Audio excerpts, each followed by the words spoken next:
लोक त्यांच्या बायको सोबत त्यांच्या आणि विषय असा झाला रात्री आमच्या हानूचं लग्न लागलं ना, आमचे कार्यकर्ते मला म्हणले जेजूर इथून 20 किलोमीटर आहे ना. आता तुम्हाला माहिती आहे अंधार पडला म्हणजे आपण वाघ असतो. तर जय श्रीराम भावांनो, मी विक्या ब्लॉगर आणि आजच्या नवीन ब्लॉग मध्ये तुमचं सगळ्यांचं स्वागत. आम्ही खरं तर गेलो हानूच्या लग्नाला होतो, पण आम्ही मोकर पुण्याहून पुलतांबा केलता, सगळा विषय पंपात झालता. आमचे पुण्याचे कार्यकर्ते घेऊन सकाळी डायरेक्ट म्हणलं जेजुरीला जाऊ. आता आलोय तर जाऊ दर्शन घेऊन. मयूर शेट आणि सचिन शेटला बोलून घेतलं ना. आता आम्ही फोटो कोणच्या लोकेशनला काढत होतो ना ते कमेंट मध्ये सांगा. आम्ही जेजुरीत गेलो आणि जेजुरीत पहिल्यांदा तिथं 5 पायऱ्याला याच पायऱ्याला बायकोला उचलून घेऊन वर जावला होतं.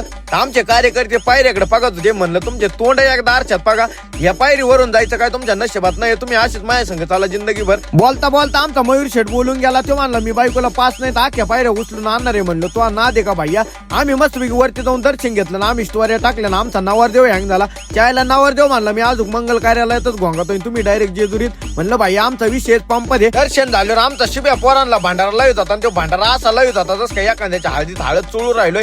मला त्याला म्हणलं भाऊ आताच काय भांडारा लावायचा तेवढा लावून घे, कारण की मला हळद लावायचं तर काय तो आहे नशिबात येणार नाही, कारण की मला कोणी दिली पाहिजेत. नंतर म्हणलं एखादी रील काढून चाललो होतो रील काढायला, पण नेमकं तेवढ्यात पाहुणे आडे गेले. आर म्हणलं आता नाही नाद राहिला, विषय पंपात झालाय. मग जरा भांडारा फेकून एक रील काढली, मस्त दर्शन घेतलं. आता खरं सांगायचं म्हणजे दर्शन घ्यायलाच गेलो मनापासून, रील काढायला नव्हतं गेलो.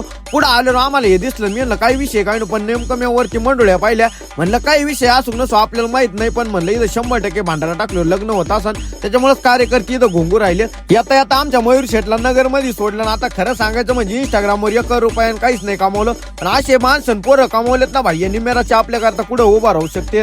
आता खरं सांगायचं म्हणजे सचिन शेट आणि मयूर शेट आम्ही अनोळखी म्हणून भेटलो होतो आणि अख्ख्या महाराष्ट्रात जीवलग म्हणून फेमस व्हायला लागलो.